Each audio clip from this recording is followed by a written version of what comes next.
Hi, this is the Wonder Women panel for WonderCon. My name is Liz Fulda. I run Sphinx PR.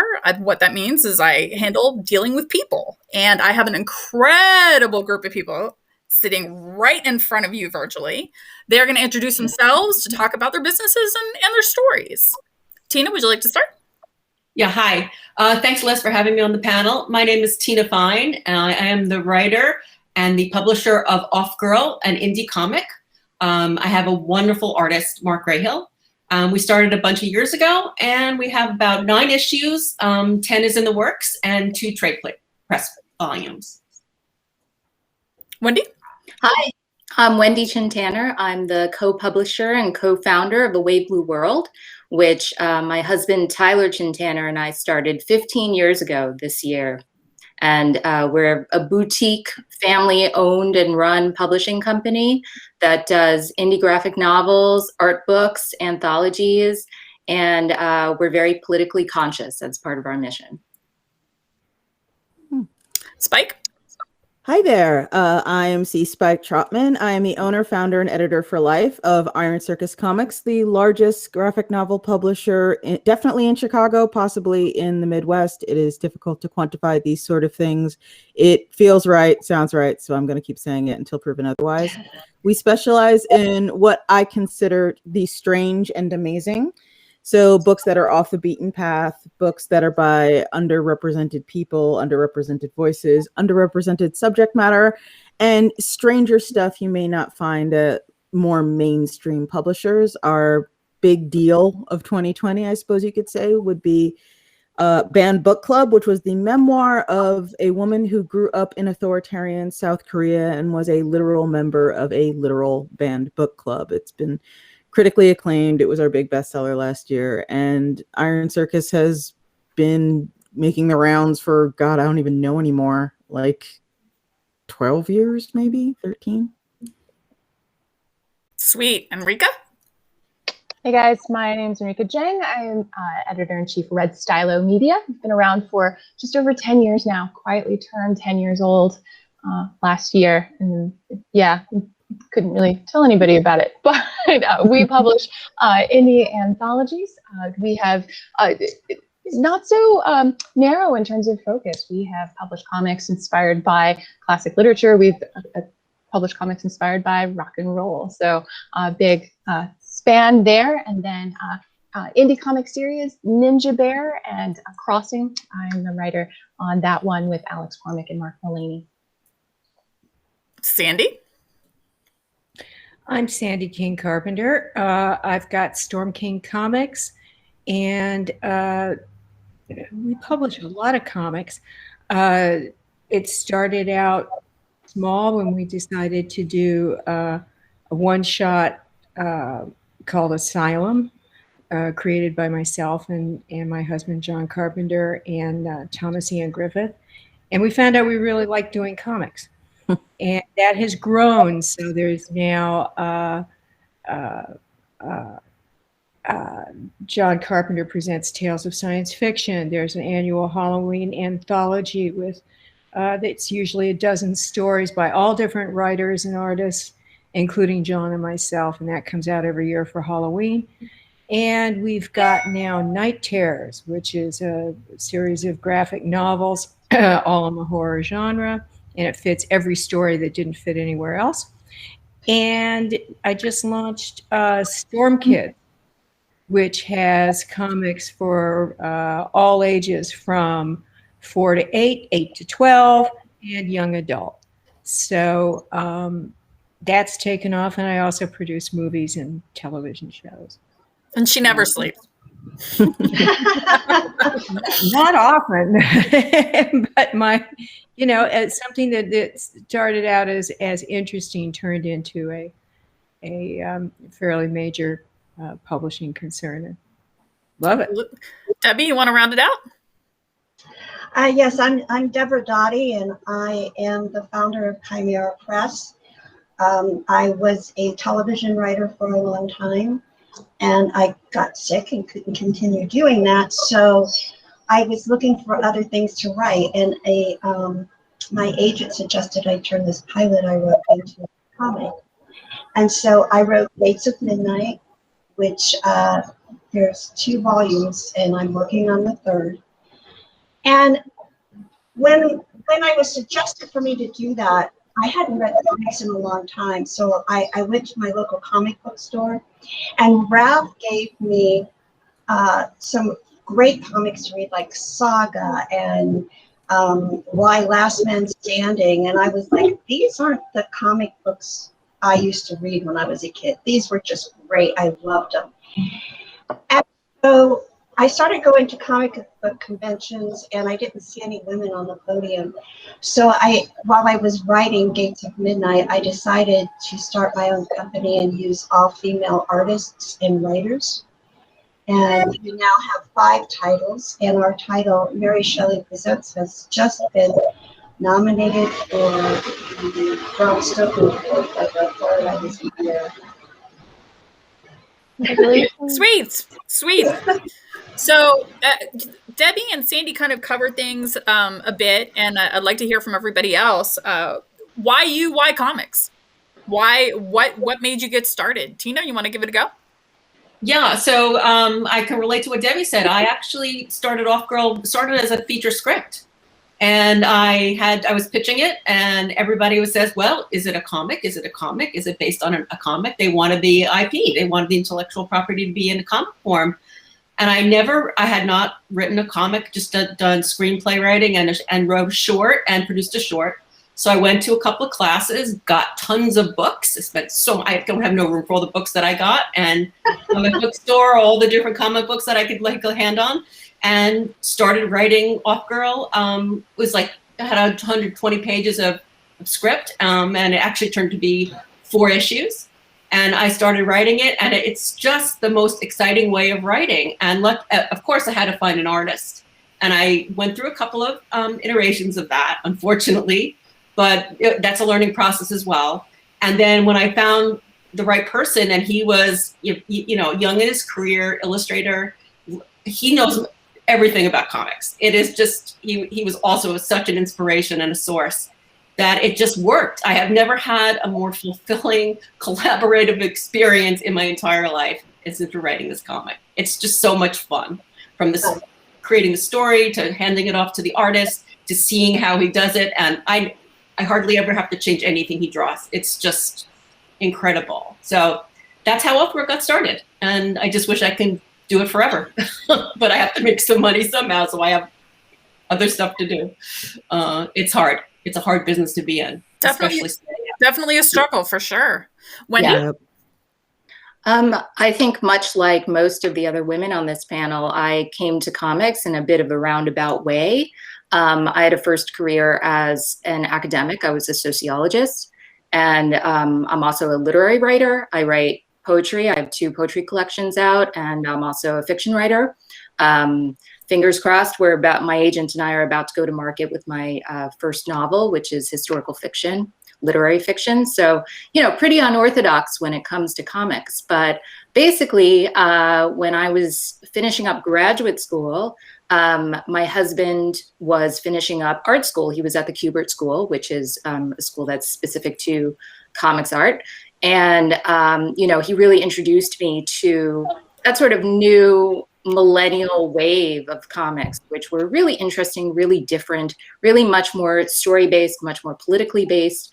And I caught the bug. I just got really interested and excited about it.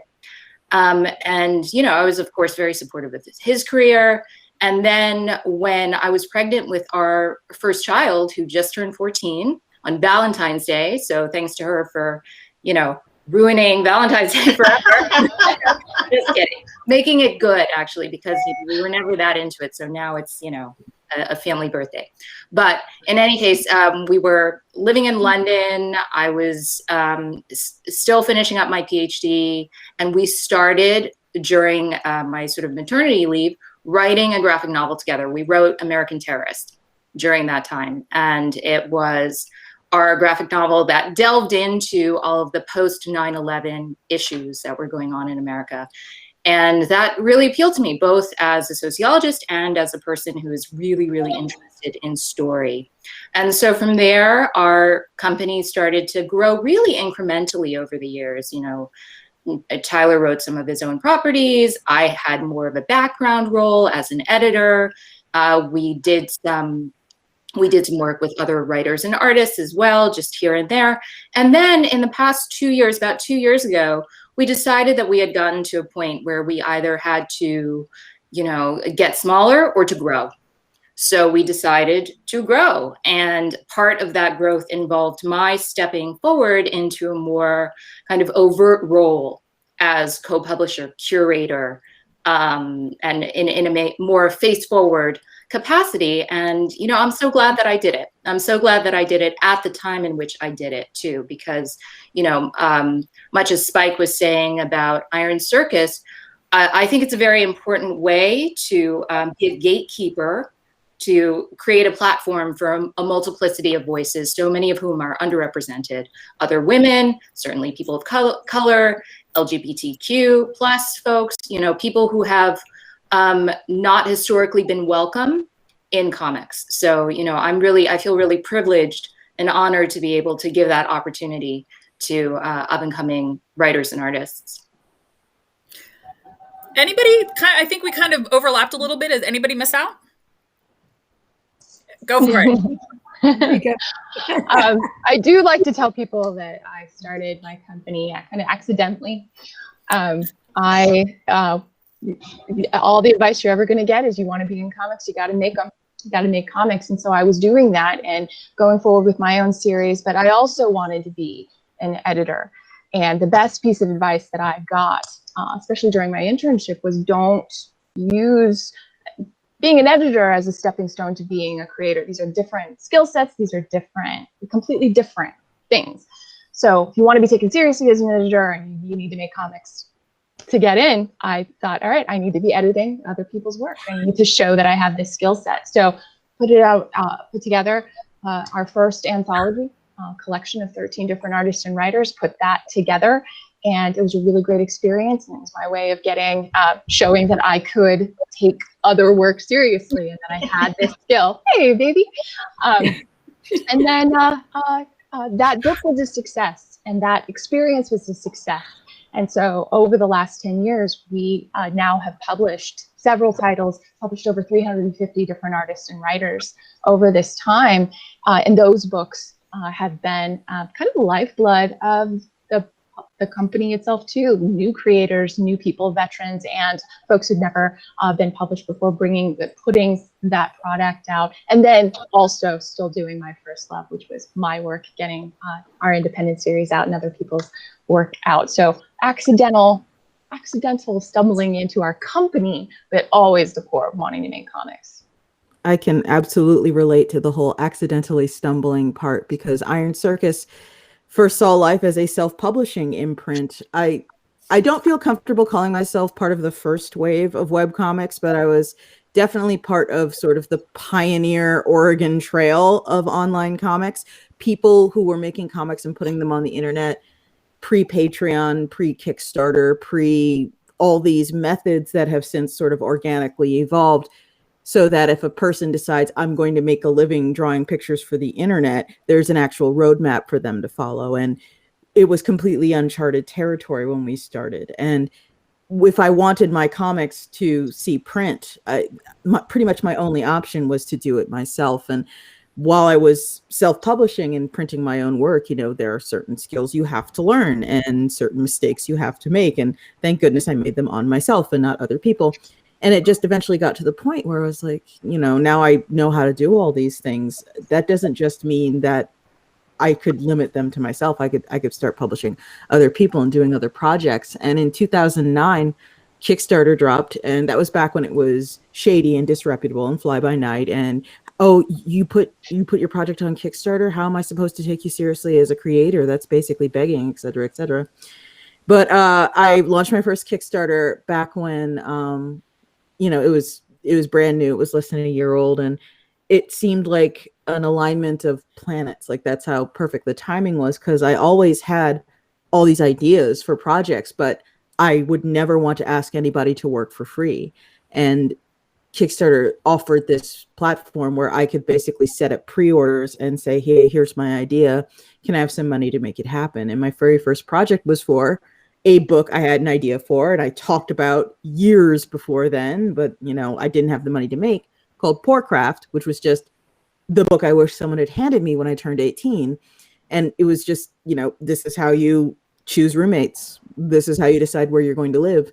Here's some simple food you can make when you have dried beans and Cheese Whiz, and that's it. And that sort of like really useful basic stuff.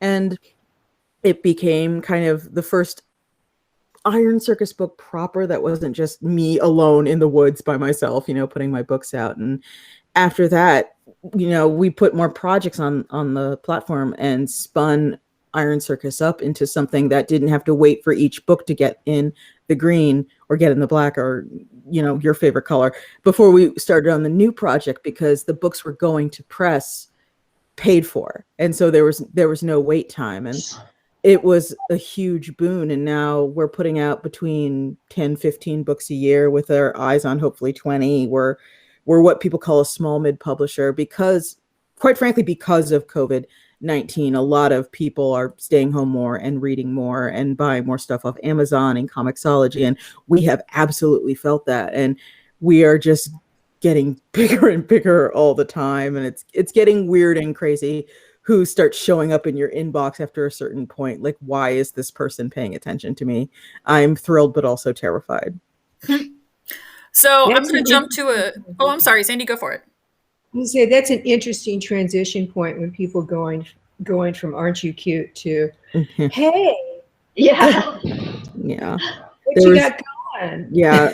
It's like, hi, I represent Basic Cable Network. So why aren't we on your mailing list for your catalog? And it's like, I wasn't aware you thought I was worth talking to. What's a diplomatic way to put that?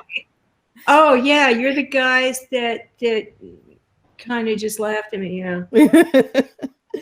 It's nice seeing you. It's very weird. It's exciting, but it's weird. As business owners, are there particular stresses to your journey that others may not see? How do you handle them?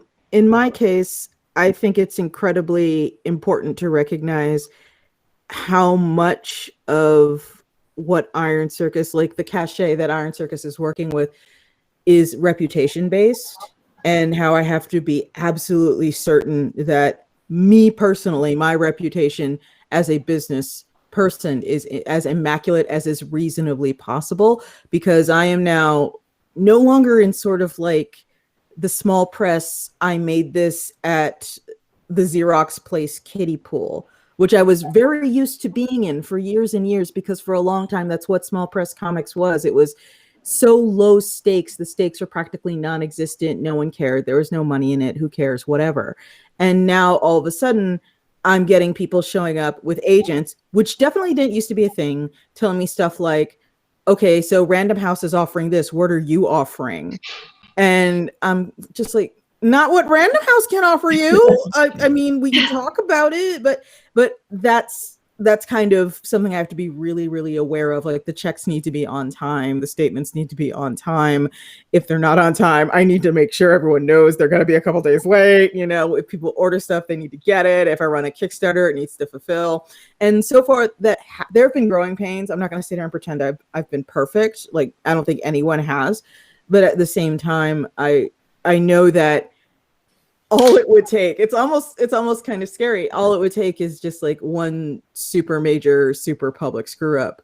And, a demerit goes next to my name in a lot of people's mental math. And it's like, never mind, let's just apply to Simon & Schuster. And it's like the fact that I am in the same roundup as Penguin Random House and Simon & Schuster for these people.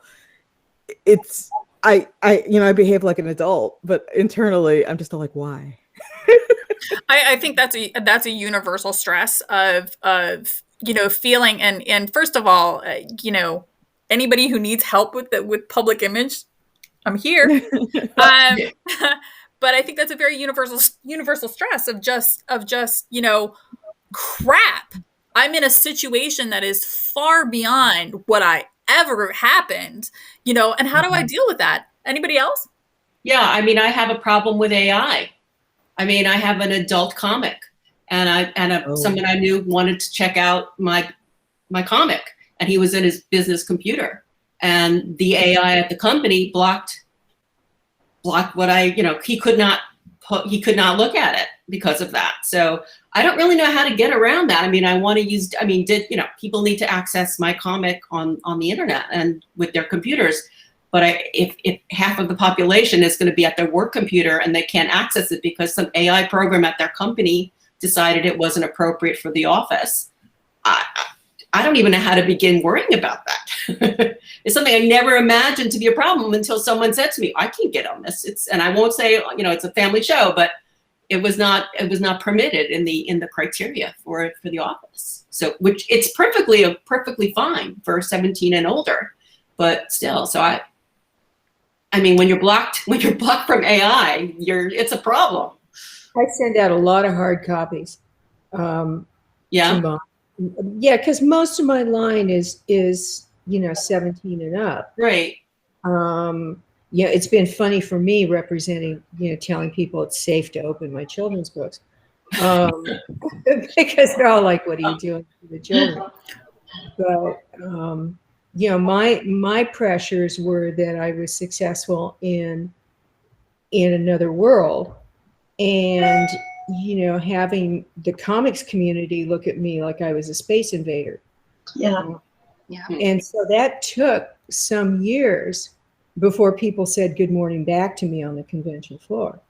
And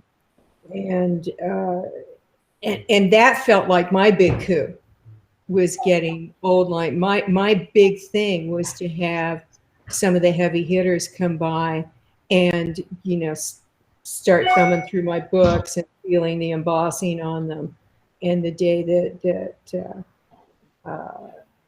one of them came by and was going through and said, "Nice paper." And I just went, "Yes." Marv thinks my paper's nice. Yeah, there are definitely folks who behave and, perhaps more than might otherwise be, folks who definitely behave as if you are an interloper or a person who has just shown up at the wedding reception without an invitation, expecting to sit at the table.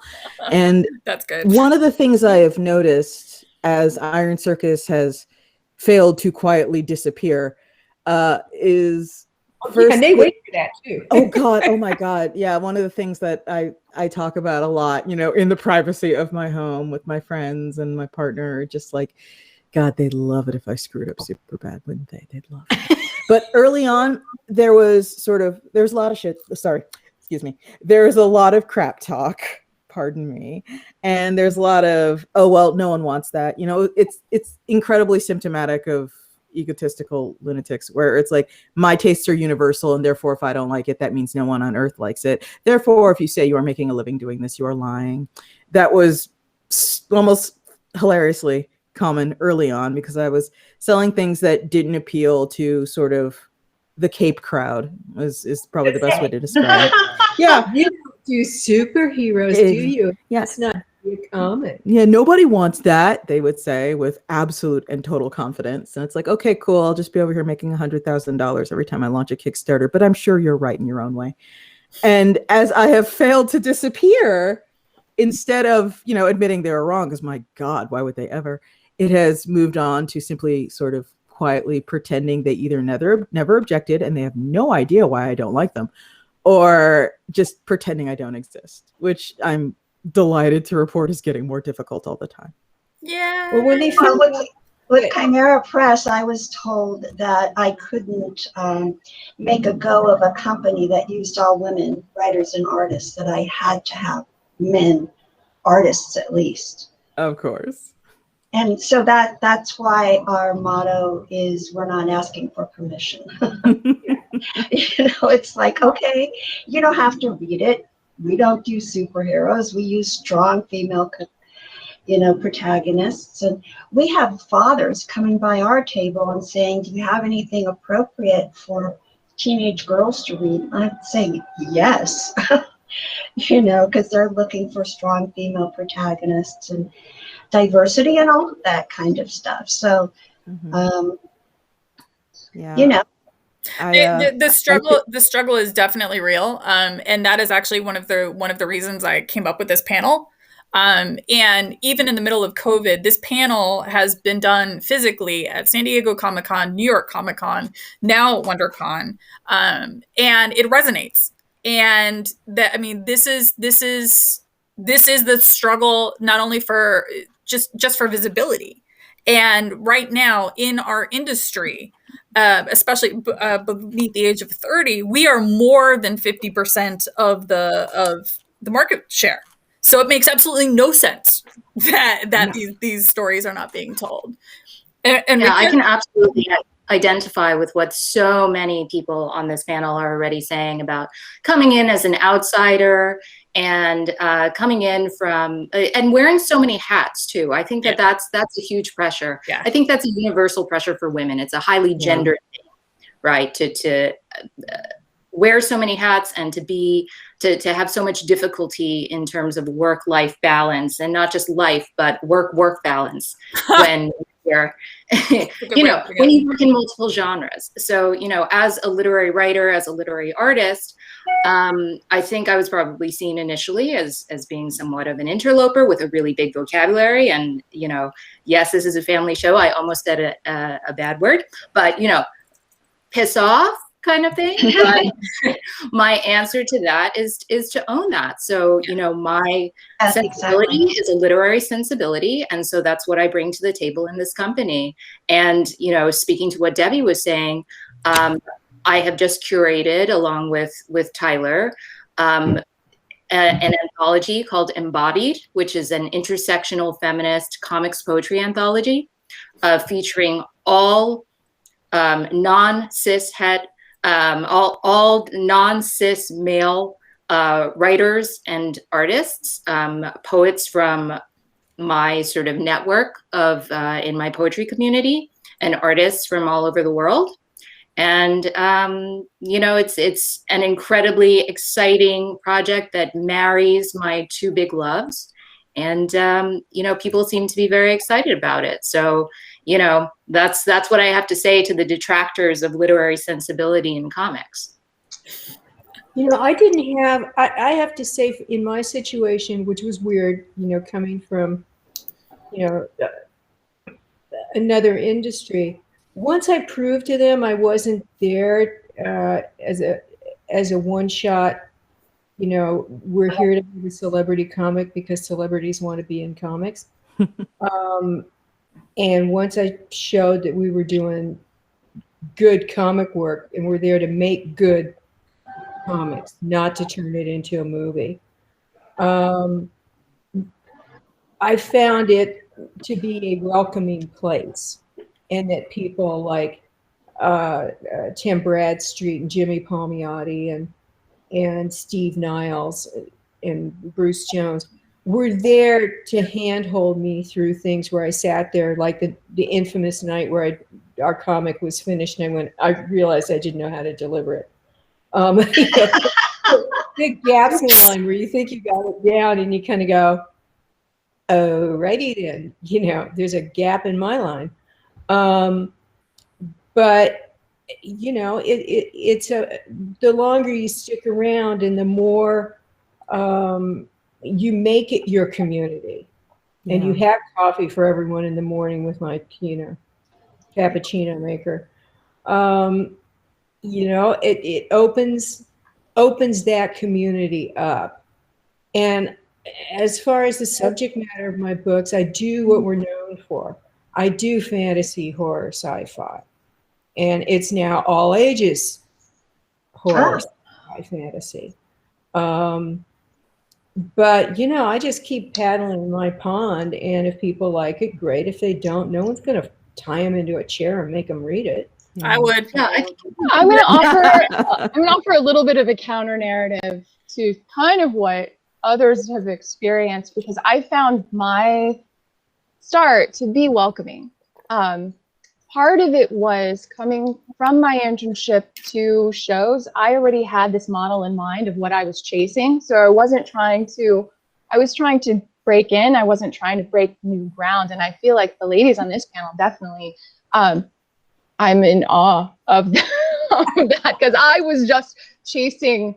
I saw a model. I was on Comic-Con and I got to see like how it was working at the top level, and so I felt like if I could just create a product that you couldn't distinguish between the majors in terms of that quality. I forget which one of you guys mentioned, you know, at the beginning, and again, this is like 10, 11 years ago now starting. So a lot of people were stapling their comics together, and a lot of people were kind of like coming to it that way. And I felt like I was always trying to hack how to create a product that looked no different than these major things. And so that was the only thing I was focused on. That was the only thing that I was trying to do, and then sort of just mimic that model. And so I didn't feel as much of the resistance from folks. And what I found is some of the people that I met in comics, in the community, are still my friends to this day and have lasted. Whereas along the road, I've met some other folks, like different places or higher up or anything like that. Those people showed up and left, and you just kind of keep going. I had a much more positive experience. I feel almost like now there are more left and right limits. One piece of advice I would give is the scale of like the way these, like all of you guys started, what worked to kind of keep me encouraged in the community was I started at much smaller shows. I had been to New York Comic Con. I had worked like as the intern at a company at the big show. But then when I met some core folks, they took me home. They took me to these smaller shows. And then that's when it's just a fun kind of experience. It's a fun community, much more welcoming in that way. And then you go in mass to like the Chicagos, and you go to Heroes and stuff like that. And you're building your community in that way. And so you're going to find that resistance because everybody's like about to knife each other at these bigger shows because you only have a little bit of time to really make that impact. Whereas building your community from the ground up, that was a much more positive experience for me. I think 3 words, it's build your tribe. And I just wanted, go for it, Spike. I just wanted to say, I wanted to build on what Enrica just said because well, I forget who told me this, but it has served me incredibly well. So I mention it every chance I get. And it's comics is a 10-year line, and it has a ridiculous washout rate. There's a lot of people who, you know, I started down this path with who are simply just not here anymore. And that's understandable considering what comic pays and how many opportunities were available when I was, 22 and just getting started, and as opposed to the opportunities available now, which were unthinkable at the turn of the century. But comics is a 10-year line, and you get in at the end, and that 10-year line is not skippable. You can't save your spot, drop out, go storyboard a bit, do whatever, and then come back at the same level that you were. And of course, there are exceptions to every rule, but this is me generalizing. And at the end of that 10-year line, at the front of the line, what's waiting for you is not international stardom or prestige book at Image or a 6-figure graphic novel multi-book deal with Simon & Schuster. What's waiting for you at the end of that line is people going, "Oh yeah, I think I've heard of you." Because it's almost like there's this decade-long hazing that's going on where it's not like super aggressive or anything, but comics is so full of people who are just not gonna be there in a few years that they kind of need to see how down you are, how much you are a member of that tribe you mentioned. And it sounds really mercenary and bad, but investing a ton of resources into someone who 3 years down the line is you know what? Never mind. I think I'm just going to storyboard. It's kind of, it's a dropped ball, and it's, I don't want to call it a waste of time, but it's resources that you can't kind of get back. And so I know after looking back on that 10-year line from the perspective of someone who has stood in it and is now working with people who are working their way through it and signing deals with them and publishing their work, I can see how I would consider it harsh when I was younger and unfair and uncomfortable. But now from this perspective, I kind of get it. Well, yeah. You've got to, and you got to look at what your readers are interested in.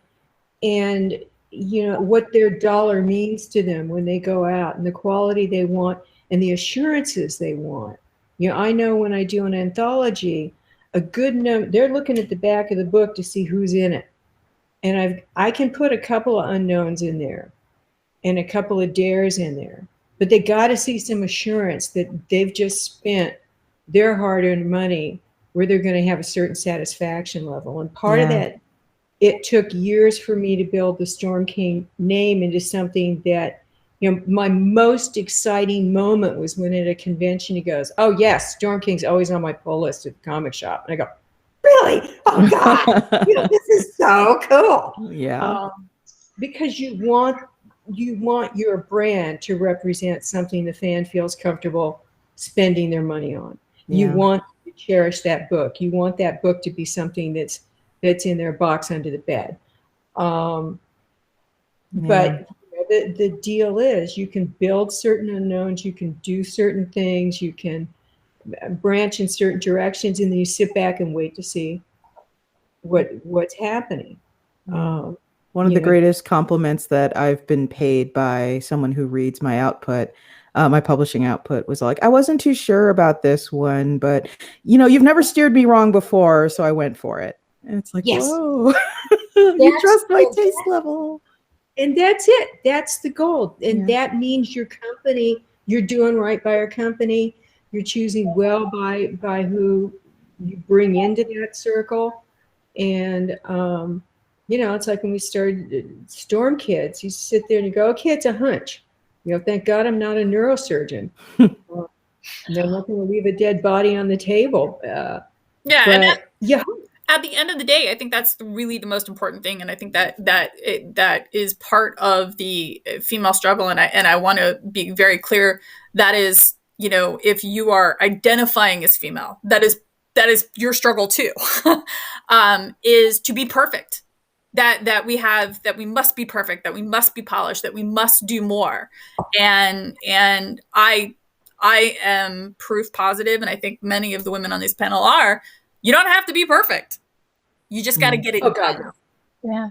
You know, I think something that I'm learning the older that I get, and I'm now in my mid 40s, and I feel like it's really hitting me in the face, is to learn how to say no. Yeah. Because, you know, I think that when you're a woman in business, particularly in male-dominated businesses, and this goes for my experience in academia too, if you're a woman, you are asked to do far more than your appropriate share of labor. And that includes emotional labor, and that includes, you know, going above and beyond for people who may well individually deserve it, but systemically, there should be other resources besides the female identifying people on your staff to take care of that. Yeah. So, you know, in order to kind of like grow into a greater awareness of that, I feel like, you know, I'm trying to collectively model this business of like saying appropriately and empathically saying, no, I cannot do that. And it's difficult to learn that, because when you're coming up, you have to say yes to everything. You have to say yes to all the opportunities that come your way. But then there's an inflection point, right, where there's just too much. Your inbox is like, I think I have like 1,500 messages unanswered in my inbox, like seriously. And there comes a point though where you need to strategically learn what are the things to keep saying yes to, and what are the things to say no to, what are the things to delegate to. I think that's another thing that women have trouble with, right? I do anyway. I always think, you know, if I want it to be done well, I should do it myself. But I can't do everything myself. Yeah. You know, most of nobody's mommy except for my own actual children. I have 2 of them, and I homeschool them now because of COVID, right? So that's another thing, right? Like there needs to be enough room, enough space for all the parts of your life. Yeah, delegation is. I actually had to learn how to say no early on, because we pay all of our artists and all of our writers the same. You know, I didn't want to make any kind of a upper echelon kind of thing going on.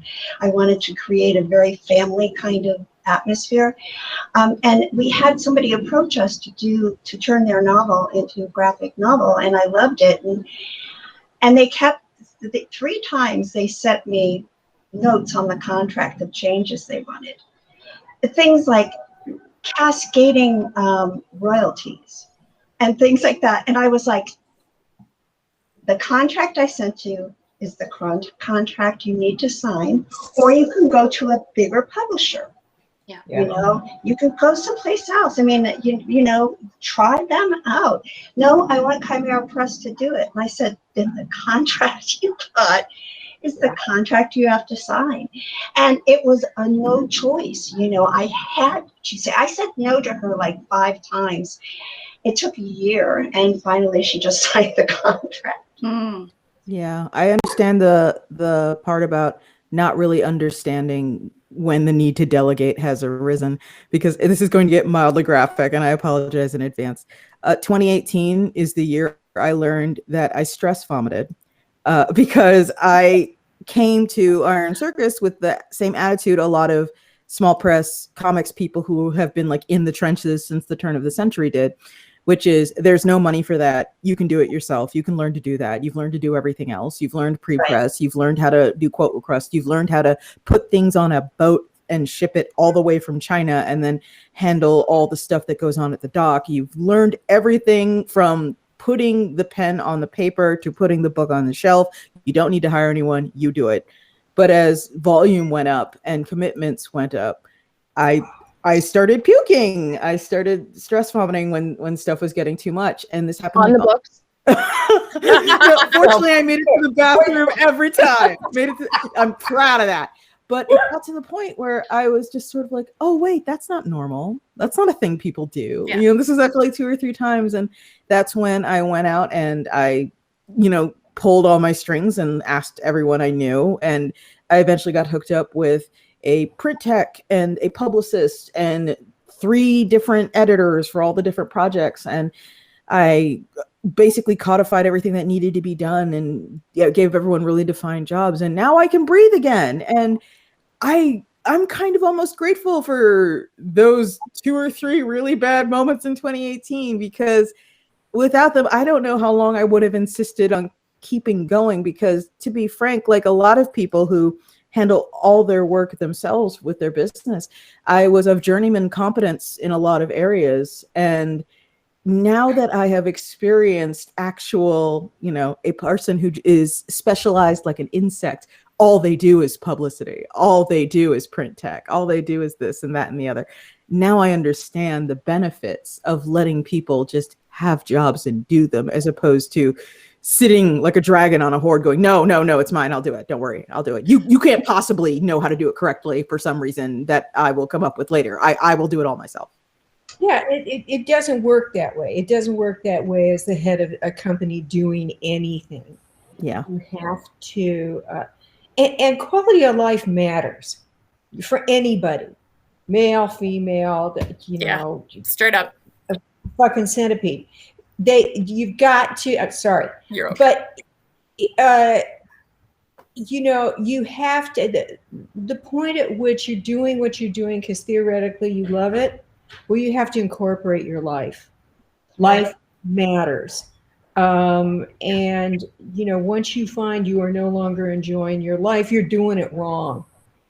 I mean, yeah, I do audiobooks, I do comic books, I do movies, I do TV, but guess what? I actually have a great life. And I still have my, you know, I'm still in control of everything. Oh, by the way, I make stuffed animals now too. You know, one of the things I realized is the marketing of what we do and what's happening at the comic shops, toys, all the things that are keeping them alive beyond floppies, you know, as they're having to go to trade paperbacks and those kinds of things. And I realized when I started with, you know, having to go to books for kids, what do kids like? Well, he's kind of my version of a teddy bear, you know, he's a booger troll. But that's the because as soon as you say booger troll, you know, it makes people laugh. So, well, I think, you know. Do it too. Kymera Press does. That's right. Yes. See, we got our little buddies. But it's that diversification and things that make us laugh that will probably make someone else laugh. Yeah. And it's also a recognition of the final destination for our product, which we're all in comics. And you realize as you go to the comic shops, what's happening to them. They're having to sell other things to sell books as well. And to get that awareness with, particularly when you're with the little kids, they're stopping to grab stuff off the shelves, off the tables at the conventions. That, yeah, they love the stories when they're read to them. But what, you know, you just have to look at the end destination. Yeah, and So we're doing show and tell. The Yes, journey needs to be Ninja Bear. Ninja There you Bear. go. Ninja Bear, just character by Mark Mulaney. So we did the 3D stuff in a smaller scale, and now we're doing the standees. So since Ninja, I just want to shove that in there. But I think I don't know how I would advise anybody to not work until they puke. I would just tell them stop when you puke blood. That's probably. I wouldn't not do all the work, and I wouldn't take the pain back now that I've gotten past it and survived it. So I don't know how, especially if you're going to start your own company, how you can't do all the jobs, how you can't, you have to do every single thing. You have to, I know that struggle, like they don't, the boxes have to grow legs and walk themselves off the boat, or you have to pay the warehouse to actually get the stuff off the boat and house it for you before you can just pick it up. And so you have to learn every single one of those things, especially when you're starting, and you work until you puke. But there is a breaking point, and there is now I've almost ruined this, and I gotta fix it. And so all the new folks that are coming up, there's nothing that's going to get you out of all the work. And I remember sitting at a show, and somebody had offered me an opportunity. I remember calling Liz and asked her, I don't know, do you think I should do this? I don't think. And her words to me were, someone asks you if you're a guy, you say yes. And that was your gut. And there goes Buster. So, but that was you had to follow that advice. You had to do that, and you have to work so hard. But you do reach a breaking point, and you do, if you're smart, you find that point before you break. Yes. I want to say one more thing though, Wendy. I remember your campaign for American Terrorist on Kickstarter. Wow. Because like Spike, we did our first campaign the second year that Kickstarter even existed, and I remember Wendy's campaign with your husband. Because the name automatically grabbed you, the title automatically grabbed you, like American Terrorist. But then there was this incredible picture of the two of you with your little baby and your family, and that has stayed with me for years. And so she's 14 now, and she draws comics. But that's such a great thing. There's an energy that can come from, especially if you're crowdfunding, and I'm sure Spike knows this really well, that she's so successful at it, that you have to show that there are real people making these projects, real people making these things. And so that is true with your company too. You have to show not only the creators, but this audience, that the people behind it, because they do want to invest in you. Yeah. And so the tiers of echelons are having a name versus all the unknowns, or we didn't have the money to even get a name to mix with the unknowns. So what we did was we created an anthology of original work inspired by something that was already loved, but trying to not do fan fiction and make sure that we were always doing a twist on the original and doing something inspired by it. However you put the cube together and fit those pieces together to get that product out the door, that push, there's no way out of it. There's no way out of it at all, but don't make yourself sick. Yeah. And I just want to build on that just very briefly. When you mentioned, Enrica, that you didn't have sort of the clout to walk up to Neil Gaiman and be like, hey, so we're putting a thing together. You know, a lot of people it's like, it's totally okay to start out with, here's an anthology of me and my buds. We're all 22 and you have no idea who any of us are. Our Kickstarter goal is $2,000.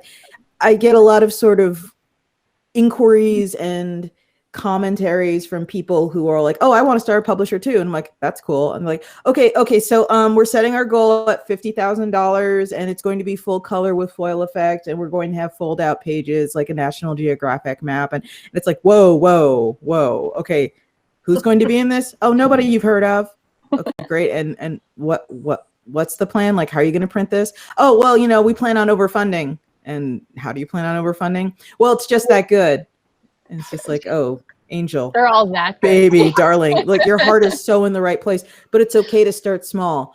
Yeah. I started small. I am one of those, God, it's like the phrase is the 10-year overnight success where people seem amazed that I was ever in a Kinko's. It's like, yes, of course I was in a Kinko's. You don't just sort of burst Athena like fully formed out of someone's forehead and then start putting out 15 books a year. But well, I didn't anyway. I'm sure someone somewhere has, but it definitely wasn't me.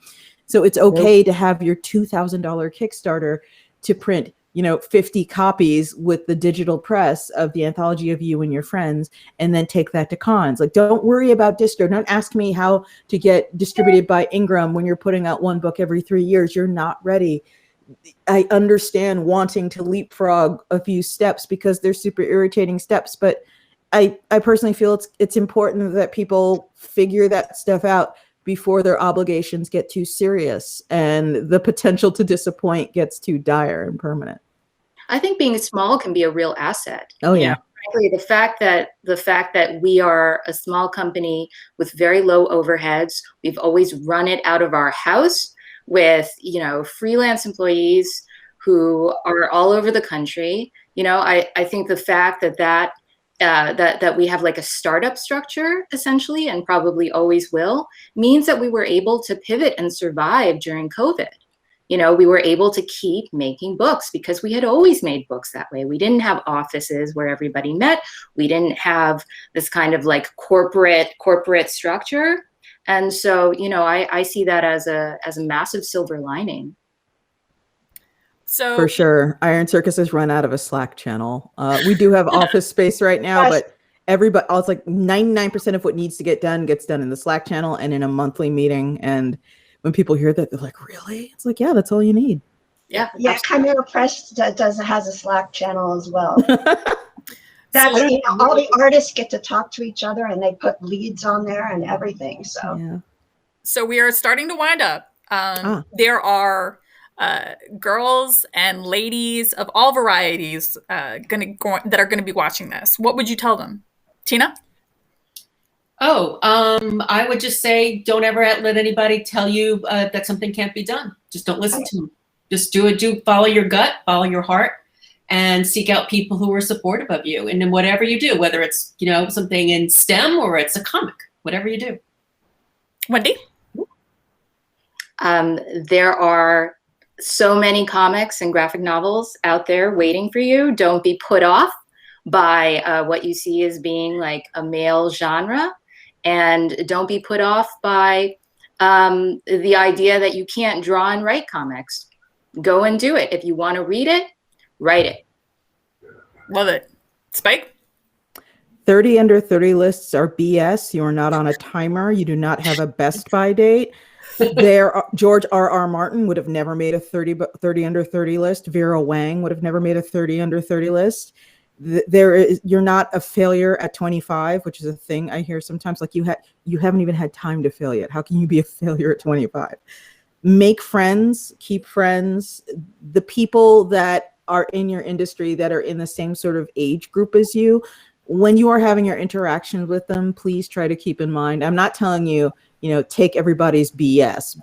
By no means do that, but understand that these are the people who are going to be in your professional space, ideally for the next 20 to 40 years. So these are the same people you're going to be running into over and over and over again. Comics is not Highlander. There can be more than one, and there will always be more than one. They are colleagues, not competition. They are potential collaborators, not enemies. And just follow through on your commitments, and productivity and persistence and a refusal to quit will get you farther than these stories about 18-year-old prodigies who, came out of nowhere and next thing you know, they're writing for TV or they're publishing with Image. Rika? Stick around. That just as I forget who said it here. 10 years is an accomplishment. This is something that, and if you're producing that entire time, that body of work is something that you're going to be just as proud of, whether you've sold 100 copies, whether you've sold 100,000 copies. Stick around. And it's easy. I find that the actual process of producing these things are easier now, so much easier now than when I first started, in terms of the scale, how to scale up, how to scale down. So you can keep creating, you can get the work out there, and that body of work that you eventually accumulate, you're going to be so proud of that. So stick around. Sandy? Have fun. Be polite. Be productive. Yeah. Support each other. This is not a gladiatorial fight. You know, this is supposed to be something that you enjoy doing and others enjoy reading. And there's no top of the heap. There will always be somebody smarter, prettier, wiser, more successful. Who cares? Do what gives you fulfillment, and the rest will fall into place. Work hard, but enjoy it. And I think it'll be fine. You'll all be fine. Debbie? I want to second everything Sandy said. You know, and don't ask for permission, just unless you're a kid. You must ask your parents for permission, whatever. I am not encouraging children to go off and do stuff. But, you know, for we women, we're always asking for permission. We always expect people to kind of recognize us. And so we sit back doing this good job, and, you know, nothing happens because we don't put ourselves out there. So put yourself out there, take that risk, and do your research. You know, if you want to do a publishing company, whether it's just publishing your own comic, make sure you know not the industry as much as the form. You know, how comics are made, how they put together, how they tell a story. Because I have a lot of people who come from writing novels who want to write comics, and it's not successful. Different art form. Yeah, just different art. We'll have to understand. So just do your research, you know, read scripts, read comics. And by some fluke of circumstance, if you are interested in making comics right now, you have been born in what is definitely, in North America, the best time to be interested in making comics. It's never going to be easy, but it has never been easier. Love it. And on that note, everybody stay safe. Thanks for watching. And, you know, please, all of these ladies are online, you know, reach out to them, ask questions. That's how we learn. Stay safe at home. Thanks for coming.